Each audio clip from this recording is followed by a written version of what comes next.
Yuval, thank you for doing this. Great to see you. Thank you for having me. So wait, you're in Israel now, right? So we have a yes, time change. I'm right now in Tel Aviv, one of the most peaceful places in the world right now. Right, yeah. Imagine the irony of that. Yeah. Yeah. Wow. Well, I know our time is limited, so I'll just start running. People will get in here when they get in here. Obviously, this is mainly a podcast. People are joining us to listen while we get it made. But I know so we titled this Zoom event "Defending Western Civilization," or I titled it that, and it's some back and forth between the two of us has led me to believe that you don't think that's quite the right framing. And just to tee that up, you're someone who spent a lot of time thinking about the power of narratives to shape human events, and even just titling a conversation like this is to partake in the generation of narratives. So what is the right framing here? Do you think for this, what we most need to talk about now, and how does that fit into a larger story of what's going on at this moment in history? I think that the Russian invasion of Ukraine doesn't threaten Western civilization. It threatens the global order, and its repercussions threaten the ability of humankind as a whole to deal with the main challenges of the 21st century, including climate change, including the rise of disruptive technologies. So it's not at all about Western civilization. And also, if we title this Defending Western Civilization, it may give some people the impression that Russia is not part of Western civilization. It's an alien force, and it is a part of Western civilization. I think it's yet again, we need to defend Western civilization from itself, not from an alien force. But what's really at stake is not the West. What's really at stake is the global order. And it concerns people in Africa, it concerns people in India as much as it concerns people in the United States, for example.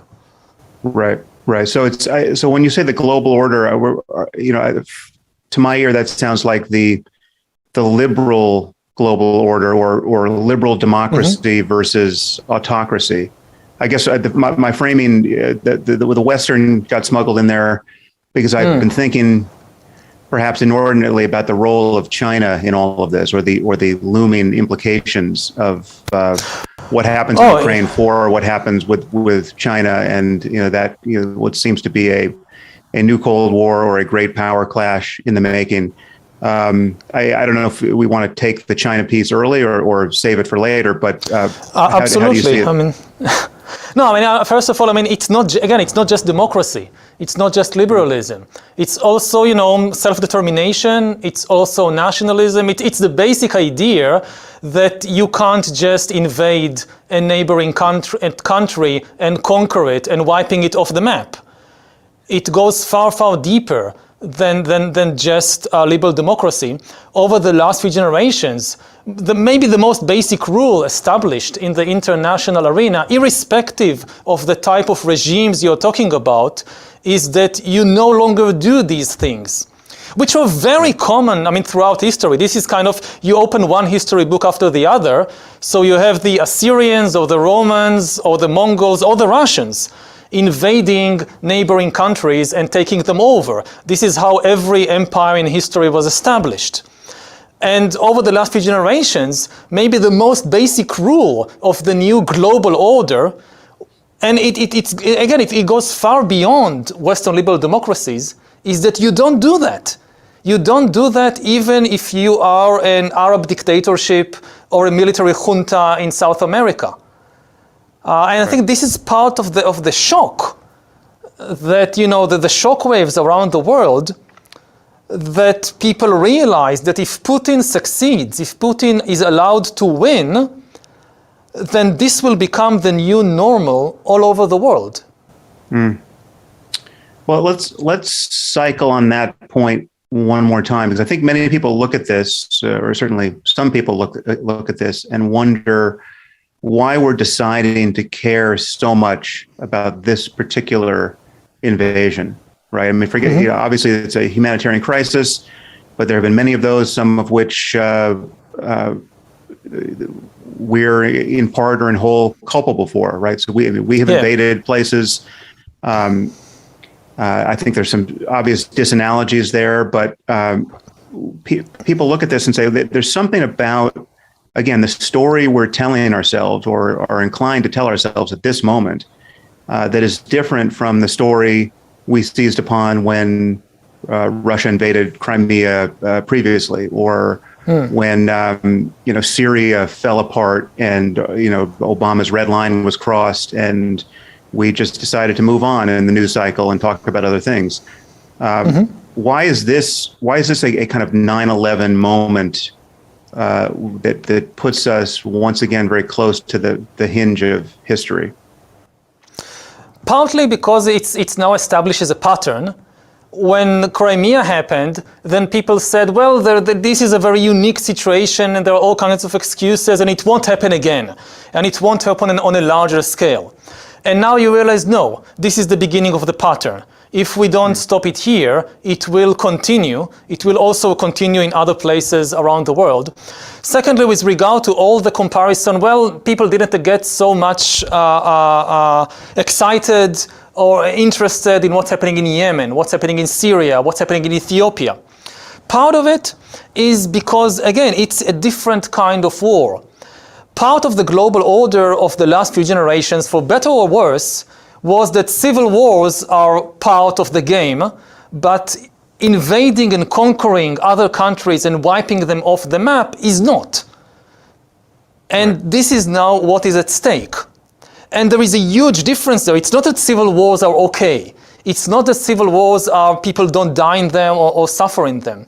It's, we had throughout history several kinds of wars. External invasions and conquests were always the most dangerous and the kind of backbone of military and diplomatic history. But there were always other kinds of wars, like civil wars. And what happened in the last few generations is that, first of all, the big wars between superpowers, and secondly, the external invasions and conquests, they kind of get out of the picture, you don't do that anymore. Whereas civil wars, they continue to be part of the system. And now we are seeing the return of something that we thought, well, we already got over that. Yes, we still have a way to go. We also need eventually to reach a situation when there are no civil wars. But now we are feeling that we are falling back. We are falling back to the most dangerous and most destructive kinds of wars. We are basically going back to the jungle, to the situation when at any moment the neighbors might invade and conquer us, which was the situation for most of history, but not in the last few decades. Yeah, I guess another part of the picture here is that this recent adventure or misadventure, as it seems to be turning out for Putin, seems to have been occasioned by his perception of American and European weakness, right? And he's done a fair amount on his side to engineer that weakness. I mean, there are probably 1,000 points of salience here we could seize on. But I mean, one is just, we have built these social media tools that allow bad actors like Putin's regime to use our own hyper partisanship and divisiveness against us, right? So we have the kind of the rampant hacking of our society. I'm not making the claim that any election has been, quote, hacked with respect to voting machines, but there's no question that there's been an inflaming of public opinion from the outside, and we have built the tools to run that particular psychological experiment or a psyops campaign ourselves. We've also collaborated in an increasing dependence on regimes that we can't actually trust. And this is some of this has been done with good intentions. I mean, there's this notion that trade and engagement would modify the political visions and aspirations of autocracies, right? So we thought we thought China would come around and Russia would come around and join the well-behaved democracies of the world, as long as we traded enough and became aligned enough in our economic incentives. But that seems not to be happening. And yet, so we have Germany, in retrospect, quite insanely deciding to become energy dependent upon Russia and decommission its nuclear plants. And in the current moment, that looks as masochistic as can be. We have the UK happily laundering the money of oligarchs endlessly, even as Putin poisons people with nerve agents on their soil. The Russian dissidents. It's just at a certain point, all of this it should have been obvious this was leading in a dangerous direction. But now it finally seems, and this goes to the point of Putin's miscalculation, it finally seems that enough was enough. And we have all, the spell has broken for all of us, or most of us simultaneously. And we're now thinking of re-engineering a world where our ability to trust in the political vision of our allies is paramount. And I'm wondering what you think of that, and how much of this sea change in our sense of just globalization and global priorities is going to be durable, and what should we be re-engineering here and rethinking here? How do you see that part of the picture? I think it really was a very big shock, because people, not only in the West, but people all over the world, had the feeling that we are living in a more peaceful era, that we have managed to somehow crawl out of the jungle, put at least some distance. When I talk about a jungle, I talk about a situation when at any moment the neighboring country, empire, tribe, city-state might invade our territory and just occupy us, conquer us, take our lands, drive away our people, whatever. Which was the basic situation for all over the world for most of history. Whether it's ancient China, whether it's medieval Europe, whether it's the 19th century, this was the basic situation of human beings. And peace in those days, for most of history, meant simply the temporary absence of war. Now there is peace, but at any moment a war might start. And amazingly, humanity managed to really get out of this jungle and create not a completely peaceful world. I come from the Middle East, I know perfectly well there are still wars in the world, but more peaceful than any previous era. And it's not some kind of hippie fantasy. If you want to really see peace in action, don't look in poems, look in state budgets. You look at the budgets of the world in the last few years, and it's really amazing, because the average military budget out of total government budget of countries all over the world on average is about 6-7%, something like that. In Europe, it was something like 3%. Compared to most of history, when the majority of the budget of every king and emperor and sultan went to finance the army and the navy and the fortresses, not healthcare and education. The world that we know, whether in the US or in Israel, but also in Brazil, also in Indonesia, it's built on these foundations of the new peace. And Putin shattered that, reminding us that the jungle is still nearby. A few decisions by a few individuals, and we are back there. And the danger is not just to Ukraine or then to Poland. You will see military budgets all over the world skyrocket, which means healthcare budgets and education budgets decline. You see less possibility for international cooperation on things like climate change, on regulating AI. So this has repercussions everywhere. Now, the positive potential It's still just, we're not sure, but the positive potential is, it's been such a shock that you saw Europe, and also to some extent the United States, uniting and reacting in a forceful way that would have sounded impossible just a month ago. You know, with Switzerland joining the EU sanctions, with Finland sending arms to Ukraine, with Germany doubling its defense budget overnight. And I think the biggest, Putin made two big miscalculations. One was about Ukraine. He thought that Ukraine is not really a nation, that the Ukrainians are actually Russians and they will welcome him. They will throw flowers on his tanks, and they are throwing Molotov cocktails. He was completely wrong about Ukraine. But he also made a big miscalculation about the West, about Europe and about the United States.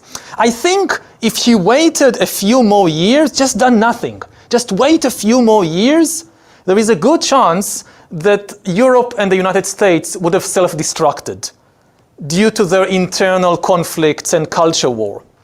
And he is now giving, with his own hands, he has united them, and he's giving them a chance to save themselves. I hope that the positive results of this war on the big scale would be, on the one hand, that we will see a Green Manhattan project to stop depending on oil and gas, which is what fueling the Russian military machine, but also an end to the culture war in the West. Yeah. Because suddenly you realize there are far bigger issues, there are far bigger dangers in the world than who gets to enter which toilet. And if we can unite around the really big issue, then, you know, the Western democracies don't need to fear anybody. If you look again at the numbers, they are still the most powerful. I mean, you know, Russia has a smaller economy than Italy. The Russian economy is about the same as Belgium and the Netherlands put together. As long, and forget even about the US, as long as Europe stands together, it has nothing to fear from Russia. Yeah, so let's linger on the culture war piece here, because I do view that as, in large measure, what would seem to be provocative about our apparent weakness. You know, that Putin felt that we were so divided against ourselves that we would never cohere in the face of this kind of challenge. And I think he rightly thinks that, you know, after all of our failed wars, our appetite for conflict is somewhere near an all-time low. So the idea that we're actually going to get militarily involved, you know, in anything seemed remote, I'm sure.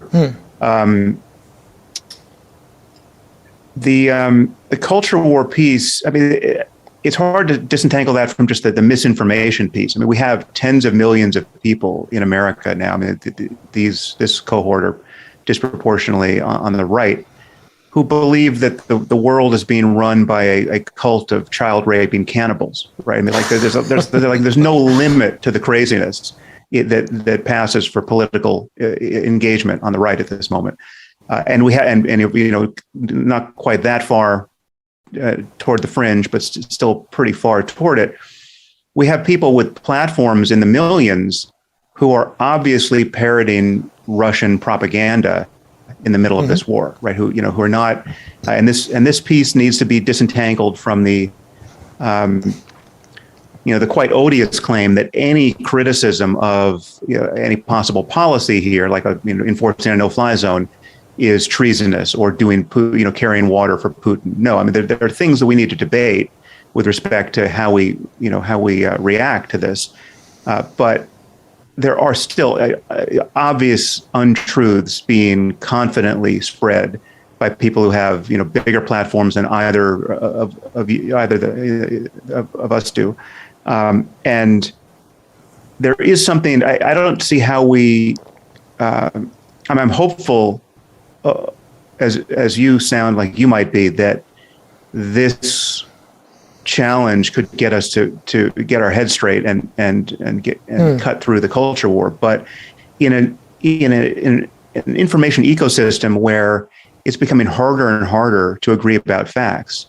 I mean, one thing I thought just the other day is that what would this current situation be like if deep fake technology was 5 years better than it is now, where really we were struggling to figure out whether any of the video we were watching of Zelensky or, whether any of it was real, right? Like if that was where we were stuck.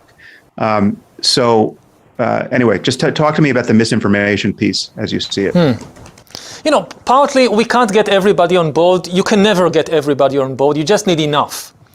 You just need enough of the still sensible people on the right and also on the extreme left to have their aha moment that, okay, we need to face this challenge. It's bigger than all the other things we've been discussing. And especially if you talk about the American right, they have this Cold War inheritance of all the Rambo movies and all the Rocky movies with the bad Russians, and here you have it in real life, and it's almost irresistible. And I was kind of flipping between Fox News and CNN, and for the first time in a long time, they are actually showing the same thing. They are showing the same reality with a different take on it. So in Fox News, we're really excited about all these people getting guns. And look, it's so important to have a gun in your home because when the Russians come, you can shoot at them. And you didn't see so much of that on CNN, but still, they are on the same page, roughly. They are with the same on the same reality. And you'll never get everybody there, but you don't need everybody. It's never the case in history that you have everybody. And I'm less, I'm less familiar with the specific situation in the US, but you see also what's happening in Europe, that the kind of closing of the ranks very quickly and quite surprisingly. And, even figures like Viktor Orban saying that he will not oppose, he will not prevent sanctions against Russia and accepting waves of refugees. After all his talk against refugees, against the European Union, against Brussels, he's suddenly behaving in a different way, maybe because there is elections coming in Hungary, I'm not sure. But you see something changing. I can't predict the future, whether it will last. This could be a very long war. And people need, it's not just the first 2 or 3 weeks. We need to see what happens in a month, in 2 months, and even after the war is over. At some stage, a big question will be how to win the peace. No matter how the war ends, it's crucial, again, especially for Europe, to some extent also to the US, but Europe is the main player here, to win the peace. Europe has the economic resources to turn Ukraine, whatever the peace treaty is. Europe has the power to turn Ukraine into a prosperous democracy by making enough investments and sending enough help in various forms.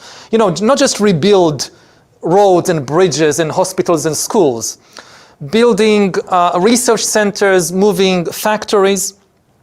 And if they make this investment and turn Ukraine into a prosperous country, this will obviously not just benefit Ukraine enormously, it will be the biggest defense for Europe and also the biggest challenge for the Putin regime to explain to the poor citizens of Russia how come the Ukrainians can do it and you don't see the same thing in Russia. Russia is a much, much wealthier country than it's one of the wealthiest countries in the world in terms of natural resources, but the citizens are poor. They receive very low-level government services, healthcare, education, welfare, and that's maybe the biggest question that Russian citizens should ask their government. Why don't we get the same level of healthcare as they get in Finland or as they get in Canada? And the answer, of course, is because the money went for tanks. We mentioned earlier that the Russian economy is smaller than the Italian economy. So how come Putin has this military machine? Because the military budget of Russia in percentage out of government budget is not 3% like in the EU. It's not 6% like the world average. Nobody knows exactly how much it is because it's secret. The lowest estimates are around 11%. The highest estimates, they reach 20, 30, 35%. The truth is probably somewhere in between. And again, that's the key question for Russia, but also the key question for European citizens and for people all over the world. Which kind of country do you want to live in? Do you want to live in a country like Russia, which spends 10, 20% of its government budget on the military or not? And I think that even people on the right know the answer to this question. No, we don't want to live in this kind of country. But it seems to me that if we're going to seize the right lesson from this moment and unite the liberal world order against all of the remaining autocracies, I mean, that's one lesson we might seize from it. And one of those being China, right? Then we're talking about losing, we're talking about acknowledging that we're losing this peace dividend, and we're thinking it's a good thing that Germany now is willing to spend more on its own defense, right? Yeah. So, I mean, what do you actually, so what is the normative that is desirable move now in light of what is happening with respect to things like military budgets? Don't unite the world against autocracies. Unite the world against aggression. We need some autocracies on the right side. It would be difficult. I mean, if you divide the world into autocracies and democracies, you're making it much, much more difficult. There are many autocracies that are not necessarily in favor of the kind of aggression. And again, this is why, what we talked about earlier, why is this so different from other wars, and why does this create this kind of reaction? Because it's not about the internal regime of a country. It's about the behavior, the norms of behavior in the international arena. When you look at the past few decades, you see that also many, if not most, of the autocracies in the world, and again, there are many terrible things to say about them, of course, but at least most of them also kept this key norm of the international community that you just don't invade a neighboring country and conquer it. And you look at China, since 1979 and the Chinese invasion into Vietnam, China has not engaged in any external invasion. And we shouldn't kind of rush to push the Chinese together with the Russians into one camp. If the Chinese choose at this critical moment to join the Russians and support them, that's terrible news, and if it happens, the world will have to deal with it. But it still didn't happen, and ideally, we should isolate the Putin regime, not push countries to join it. Now, I have no kind of, China is not going to actively take actions against Russia, but it's also very careful so far about supporting it. The best we can hope from the Chinese is to stay on the fence, to stay neutral, and we shouldn't do anything to push them towards the Russians. The same is true of other countries like Iran, like Venezuela. If the US can diplomatically work with these countries so they don't join a bloc with Russia, that's a plus. Right. How? What's your view of the degree to which the U.S. and the EU or the NATO countries should be engaged in on the ground or in the skies over Ukraine? I mean, so what's your position on enforcing a no-fly zone, for instance? That's above my pay grade. Okay. I'm not a military expert. I don't understand the kind of military issues involved. I also don't understand the complicated political issues involved with NATO and Europe and so forth. I don't know. Do you have thoughts I don't have a strong opinion on that. Do you have thoughts about what this does to the logic of nuclear proliferation? I mean, it seems to me one lesson many countries might draw from this moment is that if you have nukes, no one invades you, and if you don't have nukes, you might be invaded at any moment. That's part of the danger. Again, the norm that you don't invade and conquer countries was very important for a number of reasons. One of them is, again, military budgets, but the other is the non-proliferation of nuclear weapons. Because you had the kind of feeling that even if I don't have nuclear weapons, I'm still protected against the worst, and not against all violence, but against the worst form of violence, which is to just being wiped off the map by some crazy neighbor. And if this norm is no longer valid, then we are very likely to see the proliferation of nuclear weapons, not just in the usual suspects, like Iran, but think about Germany. If I'm now a German and I'm looking around, then I say to myself, okay, we need nukes to protect ourselves and also to protect Eastern Europe. Now, who controls these nukes? In NATO, there are 3 countries that control the nukes. It's the US, it's France, and it's Britain. Now, let's imagine a scenario that in 2024, Trump is again US president. Let's say that it's a bit extreme, but let's say that Le Pen, still possible, wins the coming elections in France, and Britain goes its Brexit way. Can Germany really trust Trump, Le Pen, and the Brexiters to risk nuclear annihilation for the sake of Germany or for the sake of Poland? Maybe not. If so, the logical conclusion could be Germany needs its own nukes.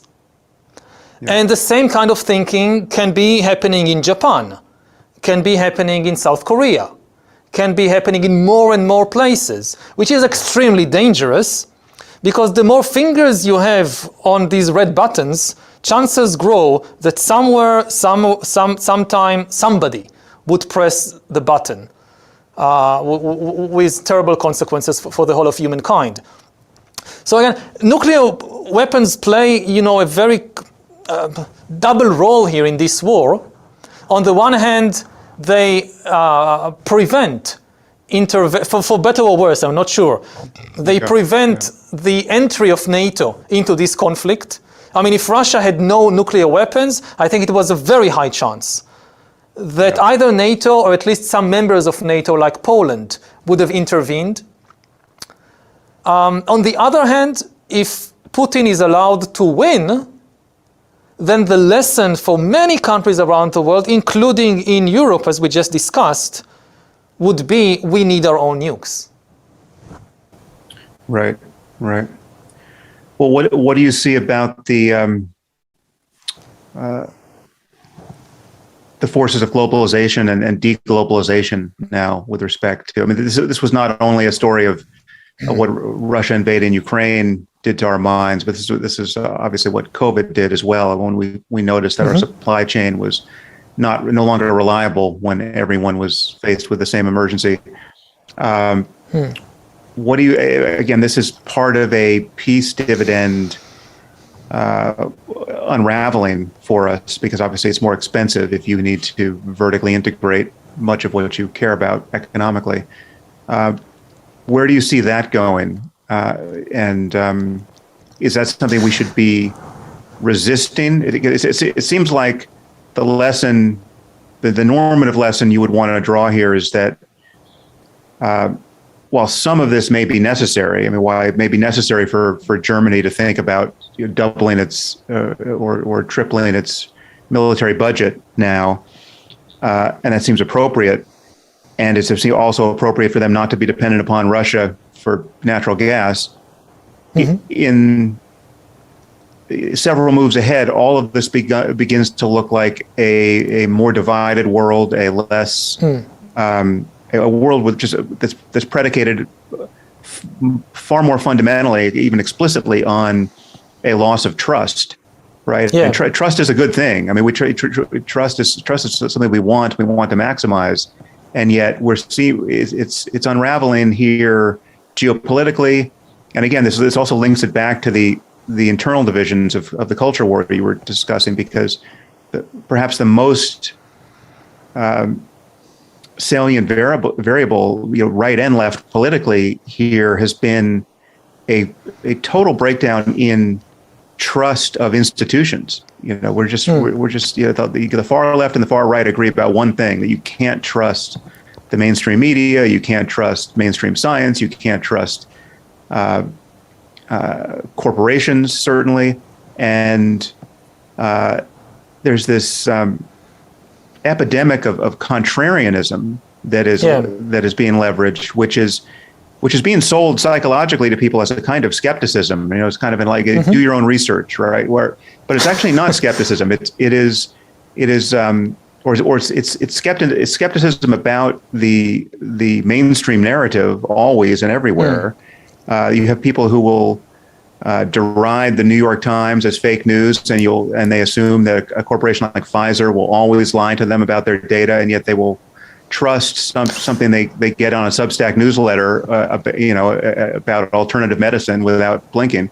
So it's not skepticism proper. It's quite asymmetrical. But I got to think that civilizationally, the larger project here is for us to find some pathway back to trust, both within and outside of our respective countries. Without trust, both on a national level and on the international level, civilization collapses. Trust is the glue that holds everything together, and trust in institutions. Not trust in the 100 people you know personally. You can't build a nation of 300 million people or a world of almost 8 billion people if you only trust the 100 people you know personally. How do you trust people you don't know personally? This is where institutions come into the picture. And again, without institutions, there is no civilization. It's very, very clear. If people lose all trust in civilization, in institutions, that's the end of civilization. Can you unpack that a little bit? Yuval, just linger on that point, because we have everything, the sewage system.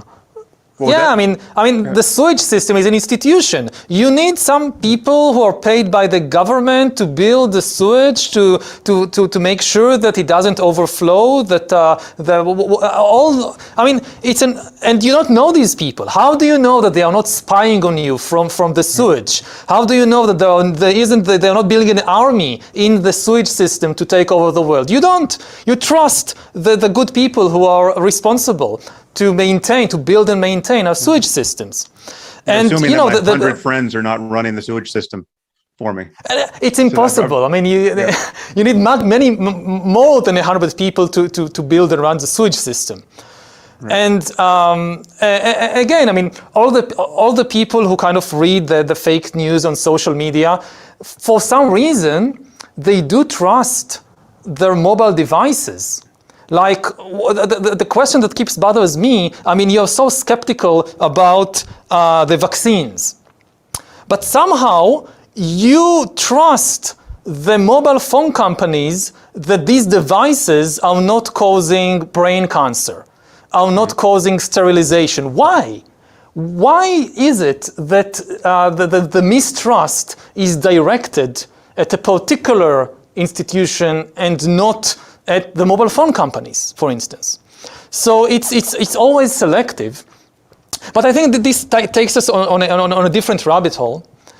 Going back to the war and to the distrust on the global level, part of the issue is if this war leads to less international trust, then the economic consequences will be horrendous. Because it would mean, again, not just a rise in military budgets at the expense of everything else, it would also mean the unraveling of trade networks. Everybody has to produce everything themselves, with dire consequences. It also means, even if somehow you can deglobalize the economy, let's say that you can do it at an enormous cost, but let's say you do it, you cannot deglobalize the climate, and you cannot really deglobalize technology. So you're still left with how to deal with climate change and ecological collapse without global cooperation. and how to regulate the disruptive new technologies like artificial intelligence if you don't trust any other country. Obviously, you can't do it. So if we lose international trust, it means we can't regulate any of these technologies. Right. You know, if you even think about genetic engineering, then every country will be forced to kind of go along the most dangerous path, because the logic would be, we don't want to do it, we don't want to start engineering babies, and we don't want to produce killer robots, but we have to do it because there are the other countries doing it, and we cannot be left behind.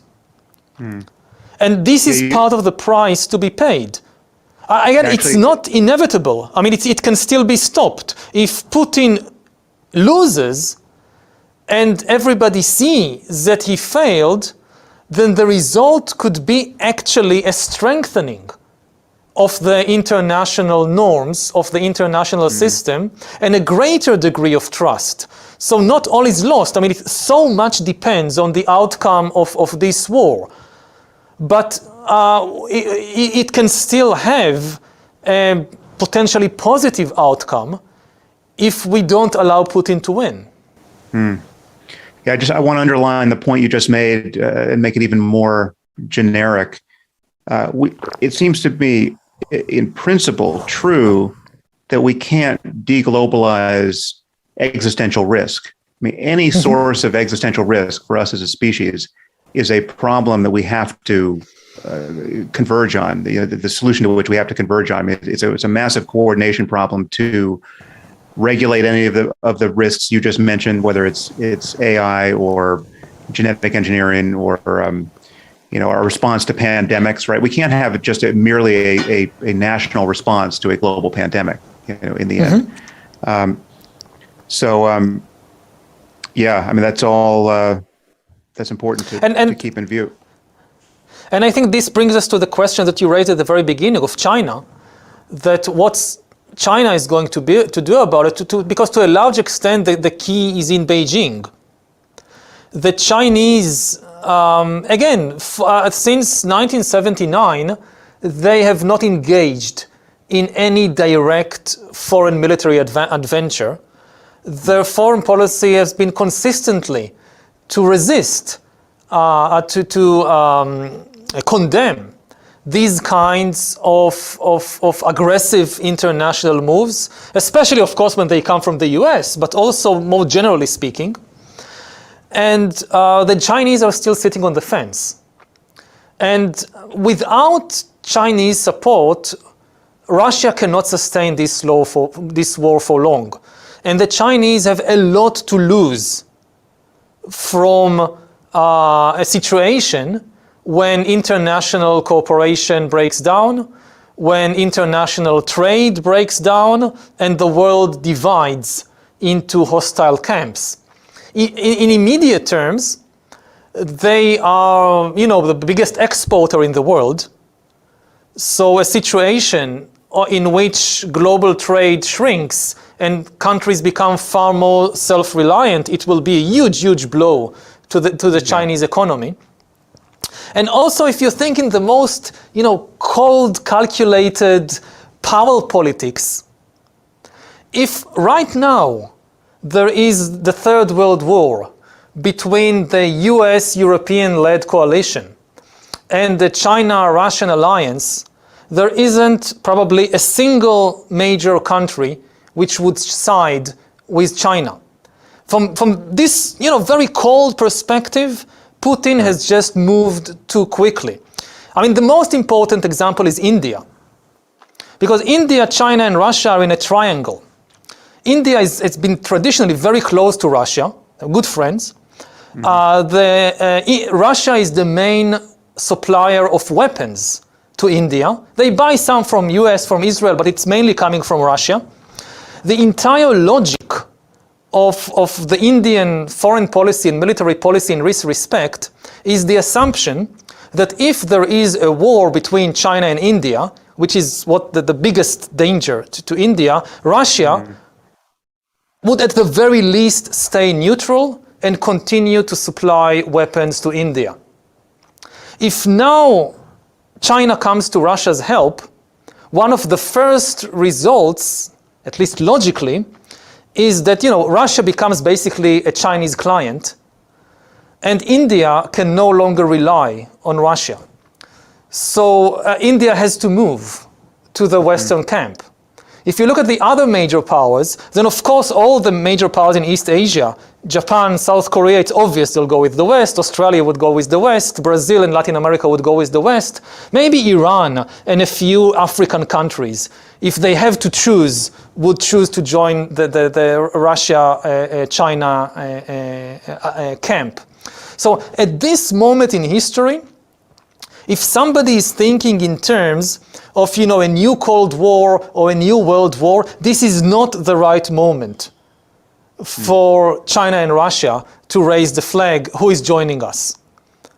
They, again, maybe he was too impatient, Putin. In 5 years, in 10 years, it could have been a completely different situation, both because the West could have self-destructed by then, and because the global position would have changed. But at the present moment, Just imagine having done it during a second Trump term with Trump deciding to pull out of NATO. That would have been a very different moment. Yeah. Completely different. Yeah. Well, this is fascinating, Yuval. Actually, I want to open it to questions earlier than expected, just because you're such a wealth of perspective here. So, okay. Stacy, do you have any questions that have risen to the top of the queue? Yes, I will start with this one. You've talked about, quote, uniting against aggression. Who do you see taking the lead on that? It's unclear which leaders, countries, and or groups have the credibility and influence to drive that change. Mm-hmm. I talked about uniting against aggression to make it clear that we are not talking about uniting against autocracy. That we are not talking about uniting against a particular ideology, a particular type of regime, because then it really shrinks the circle of potential allies. And also because a lot of autocracies are also worried about a return to the jungle, a return to a situation when the neighbors, this is not the 1920s and 1930s. You also see that a lot of autocrats, yes, what they are doing at home may be terrible, but they are not engaged in the kind of foreign military adventures which characterized autocrats in bygone eras. Who would unite? Who would lead it? At present, of course, when we're talking about the war in Ukraine, leadership would come from Europe and the United States. What would be required from other countries is mostly, to cooperate with the sanctions. Nobody talking about sending military forces or armies. But also, if we talk about leadership, we need to say something about the leadership of Ukraine itself and the leadership of Zelensky.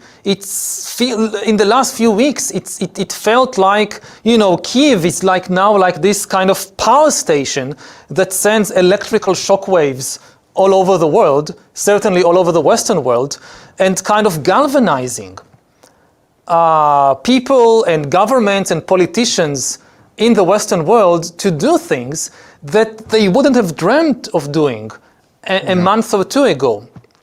And I think that really the first few days of the war were in this sense a very important psychological turning point, that everybody was just watching what will happen. Putin himself apparently was completely convinced that this will be over in 24 or 48 hours. He was really convinced in his own lie. And this is what happens to dictators. They begin to believe their own lies because nobody is contradicting them. That the Ukrainians are really Russians, they really want to unite with Russia, and that it's only a small gang of Nazis at the top that are preventing it. And the moment he invades, Zelensky will flee the country and the Ukrainian army will lay down the arms and the population will throw flowers on the Russian tanks. And of course, it's completely opposite of what happened. That Zelensky stayed in Kiev and the Ukrainian army is fighting like lions and the Ukrainian population is throwing Molotov cocktails on the tanks. But it wasn't just Putin who was kind of waiting to see what happens. people all over the world, and certainly people in Europe, they didn't know. Maybe it will be a repeat of 2014 in the invasion of Crimea, when there was no real opposition to the Russian invasion. And also people thought maybe it will be some kind of futuristic cyber war, that within 24 hours the Russians will do some cyber magic and will somehow, I don't know, they emerge from the screens and land in helicopters and shock the world with how sophisticated and how advanced the military is. And within a few days, it turned out that all these expectations were completely wrong. Not only the Ukrainians are really fighting like lions, but the Russian army is underperforming all the expectations. And we didn't get this futuristic cyber war. We got something, you know, people throwing Molotov cocktails on tanks. And watching this kind of display of, you know, the most traditional kind of patriotism, a people fighting for its liberty against external invasion, this galvanized people all over the world seeing it. And it goes back to the issue of the culture war. I think maybe the most important message that the Ukrainians are now giving us is that the left and the right can unite around the common ideal of freedom. The Ukrainians are fighting both for their national freedom as a nation and also for the political freedom, for the democracy, for the liberal democracy that they have established. And again, I don't know what will happen, but I hope that this will remind people in the US, people in France, in Britain, all over, that nationalism and liberalism are not historical enemies. They are historical friends. They are basically born together, again, sharing this ideal of freedom, that to have a functioning democracy, you need national sentiment. You need to feel a special bond with the other people in your country. And also reminding people on the right that nationalism is not about hating foreigners, it's not about hating minorities, it's about taking care of your compatriots, including things like paying your taxes so that people will get good healthcare and education because you care about them. That's the essence of nationalism.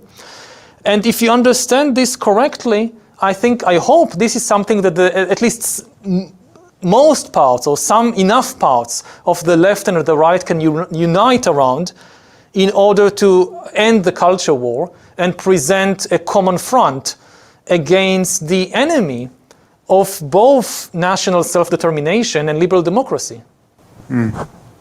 Yeah, that's a very interesting point upon which you've actually changed my thinking. You know, prior to speaking to you, nationalism for me has always been a pejorative term, more or less synonymous with, you know, political tribalism at the nation-state level that we need to outgrow, and the only good term in that space is something like patriotism. But it's the same, you know. Yeah, but I take your point. I actually take your point that we need some. There's a way in which those of us who are cosmopolitan can tip over into a kind of a blindness, a political and even ethical blindness with respect to the importance of citizenship, right? And really really just owning one's connection to the local community in political terms. And there is this does come back to trust and the valuing of institutions in the end that has eroded for so many people left and right. So Stacey, next question. Speaking of trust, you both seem to agree that our survival depends on trust. Given that the biggest technological development in recent history is blockchain technology, which stands to reduce the need for trust in cooperation, do you think it might make more sense to rebuild institutions using tools which require less trust than to rebuild trust itself? I'm not sure that blockchain really eliminates the need for trust. We often see in history that a new technology emerges which seems to kind of bypass trust, but then you discover in all kinds of ways that you still need the human institutions in the loop. And to take maybe a very ancient example, when you look at the revolution of writing, which was a revolution of information technology, so a big problem in religions in the ancient world was how to trust humans, how to trust the prophets, the shamans, the priests, that they are not distorting the word of God. And then somebody came up with this amazing new technology, writing. We can just have a book. And if you have in a book the words of God, no humans can ever again distort them. And you had this basically blockchain idea with regard to texts like the Bible, that once we just need once to establish consensus on the word of God, and then we'll have lot of copies of that. And if anybody tries to change even one letter in the word of God, we can compare it with the other copies and we'll see that they are wrong. They are trying to deceive us. And they created this original blockchain. But very quickly they discovered that somebody needs to interpret the text. It doesn't interpret itself. So they had to rebuild human institutions based on trust. You had the rabbis interpreting the Bible. And again, they tried to take humans out of the loop. They said, okay. Now that we have the interpretation of the Bible, we'll create the Mishnah and the Talmud, and this will be there is a consensus. This is the next block in the chain. Now, no more need of any of these fallible humans trying to interpret the holy text. We have the interpretation. And of course it didn't work. They again had to establish human institutions to interpret the Mishnah and the Talmud, and so forth and so on. So, and I think it also it's likely to happen with the new blockchains, that you'll always have to go back to the human institutions that set them up, that interpret them, that monitor them.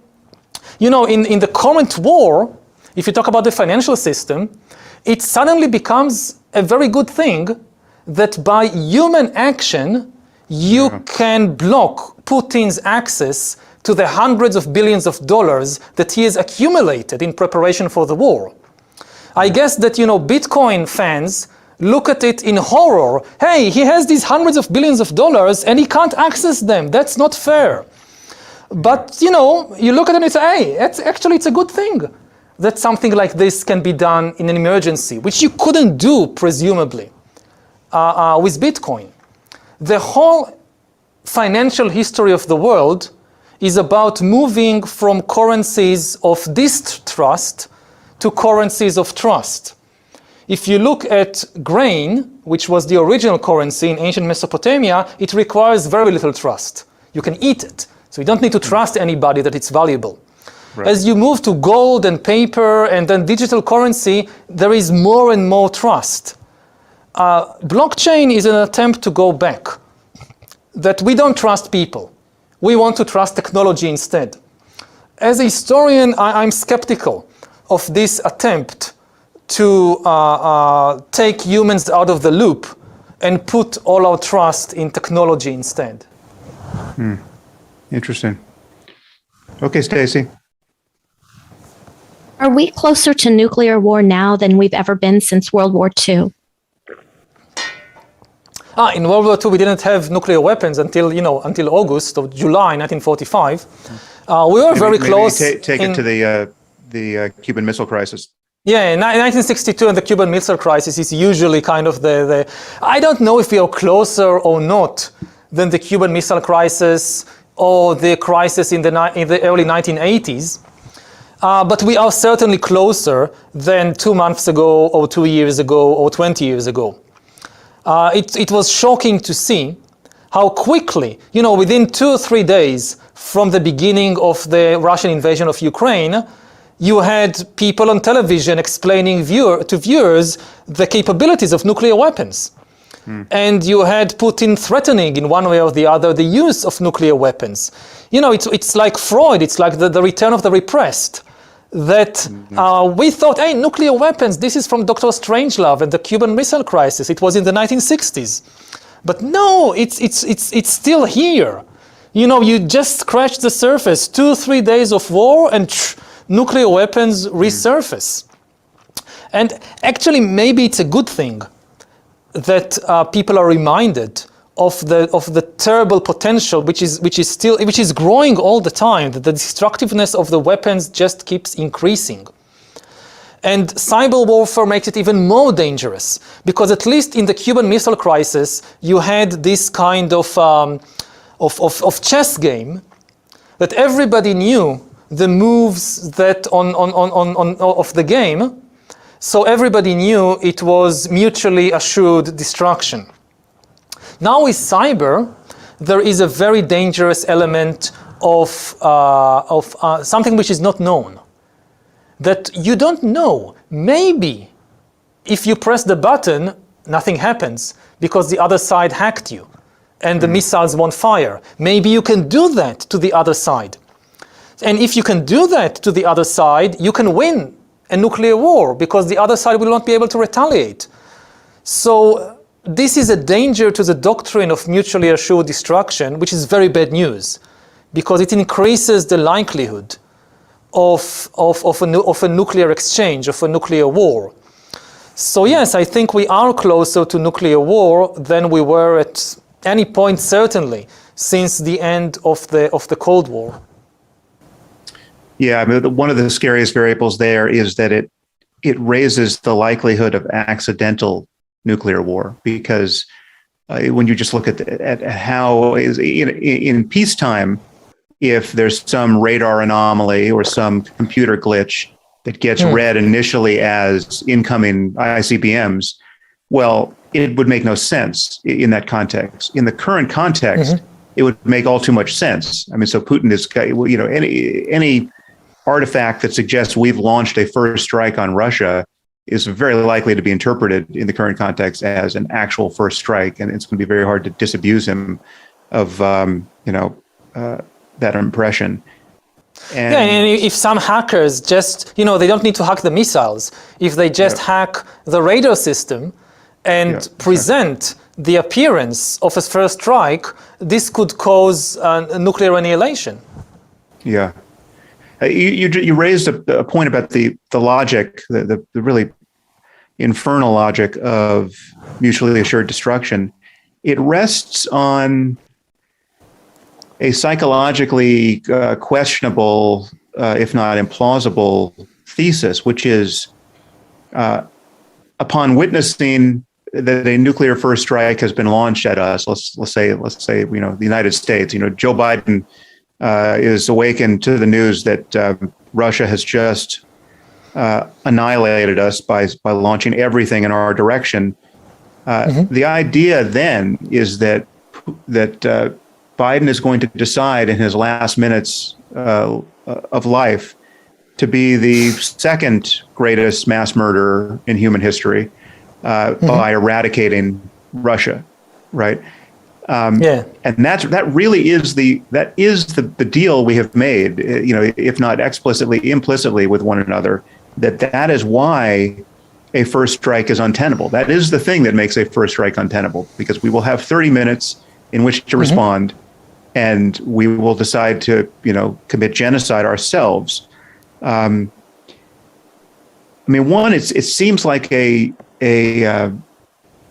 frame of mind we want to outgrow, but to outgrow it unilaterally. I mean, one, I think there's an open question as to whether anyone, any non-psychopath is actually in that frame of mind ever. I mean, whether there is a U.S. president who would decide to just annihilate Russia or previously the Soviet Union just because that was the deal, and there's only 30 minutes in which to think about it. But if we did outgrow, if we just decided, listen, we're never going to do that, right? We're never going to decide to kill 140 million people because we see these blips on our computer monitors, for 29 minutes.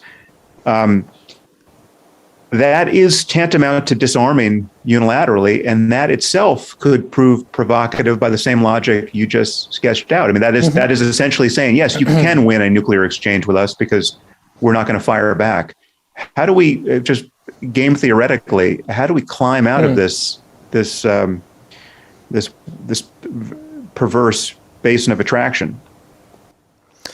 I think what kind of gives some protection here is that nobody would like to take the gamble.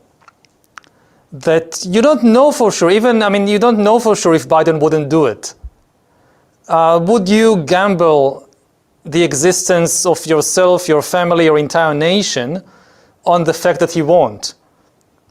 That's too big a gamble. So it's as long as you are not.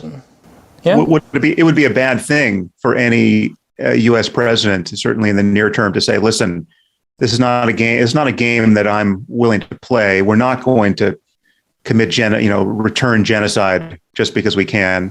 We're done." I think countries generally kind of keep the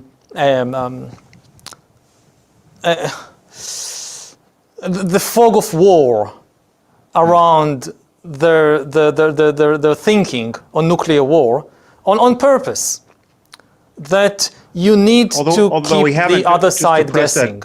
Just to press that point, we haven't done that with respect to things like not going into Ukraine. I mean, Biden has been absolutely transparent. He says, under no circumstances are we going to fight a ground war in Ukraine. And that may be, strategically just a stupid move, because why shouldn't Putin be guessing about what we might do every day? Because you don't want to keep Zelensky guessing either. You don't want to mislead the Ukrainians that they would have this calculation, well, NATO is going to help us, so let's do this or let's do that. You need to be very clear, in this case with your friends, what are the limits of your commitment. I think that's the main issue, and it's very, very important. Because if you create a situation when the Ukrainians are led to believe that you will go in to help them, and also Western public opinion may be under the impression that you might go in to help them, and then something terrible happens, then you are under immense pressure to go in, or you completely lose face. Right. So again, I'm not an expert on these kinds of things, so I'm not sure what was the best thing to do. But I think that the main issue was not to prevent Putin from guessing. It's about providing the Ukrainians and public opinion in the West with clear signals. And again, there are a lot of gray areas. I mean, NATO members can join the war as individual countries and not as NATO. The same way that Turkey sent forces into Syria, we could see Poland sending Polish forces into Ukraine as Poland, not as NATO. You could see many other kinds of, there's always a question of what kind of weapons you send in. There is a question where you send your fleet, whether you start recruiting, like the army.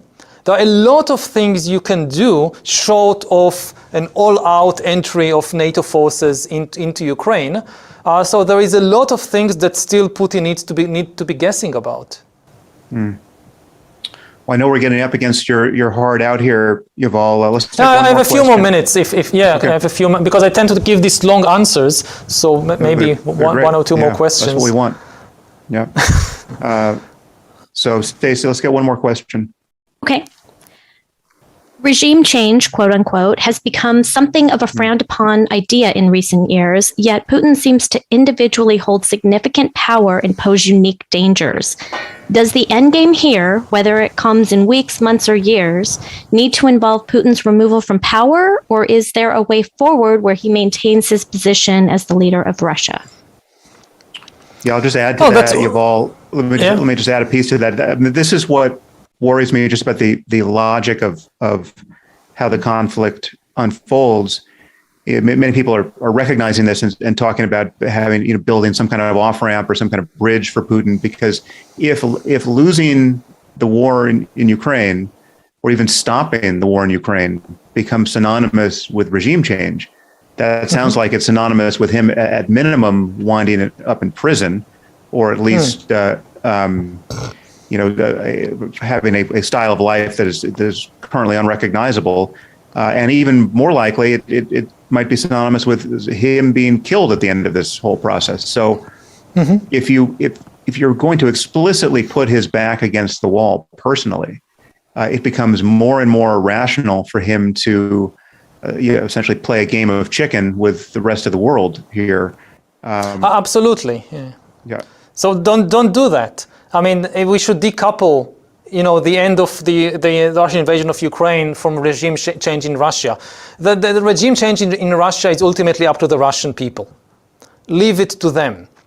It's completely counterproductive and very dangerous to in any way tie the end of the current war to a regime change in Russia.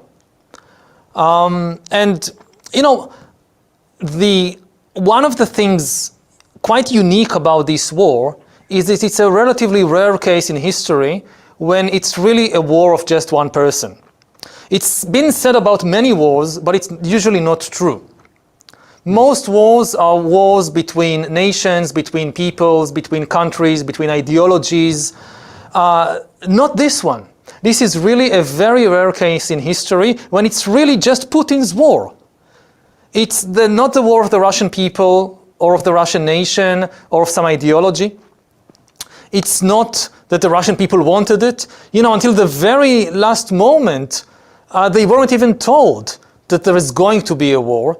Part of this fantasy that he will just walk in, it will be over in 24 hours, and everybody will just accept a fait accompli. So the Russian people were not prepared for it. At this stage, it is still the war of just one person. He can stop it at any moment. The danger is that if this continues, it will become a much uglier and deeper conflict. Every day this war continues, it sows seeds of hatred between Ukrainians and Russians. And the big danger is that if this doesn't stop soon enough, even if Putin is no longer there, the legacy of hatred could continue for years and generations. And again, it's a very rare case in history when a single person can create so much hatred. So I hope that he comes to senses, and his dream of reestablishing the Russian Empire, it should be clear it's not going to happen. Because for that you need even if you defeat the Ukrainians militarily, it won't be enough. To what extent and how soon he will come to terms with this reality, I don't know. I can't guess. But really, the big fear, if this continue, it will shift from the war of just one person to very deep hatred between people, between nations. Well, Yuval, we've done several podcasts at this point, and I keep promising we will one day talk about meditation and the nature of mind and all of the topics that are truly nearest and dearest to both of us. But it seems that history keeps intervening. We need a real peace dividend so that we can talk about these esoteric and existential concerns. But I think that it's an important point what you just said about again going back to the jungle means so many things for people all over the world. It's the budgets, and it's climate change, and it's also this that increasingly this is what will be on people's mind.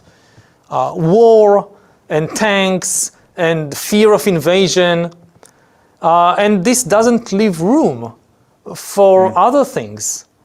Again, going back to the very beginning of our discussion, this is why I think what is at stake is the global order, both in the sense of the international orders of relations between countries, but also really order and chaos in the individual lives of each and every one of us. If this goes on, and especially if Putin is allowed to win, so we will see much more fear and much more hatred, really in the individual lives of each and every one of us. It will be kind of the new norm of leadership, the new norm of relations between people. So it's in the interest of everyone across the world, in any country that you live, to do your best to stop this thing as soon as possible. Well, we will continue talking about it, Yuval, and I look forward to the time where we have nothing more pressing to talk about than the nature of mind. We'll do our best to engineer that. Yeah. Thanks again for your time. Always great to see you. Thank you. Bye-bye. And thank you to everyone who joined us. We will see you next time.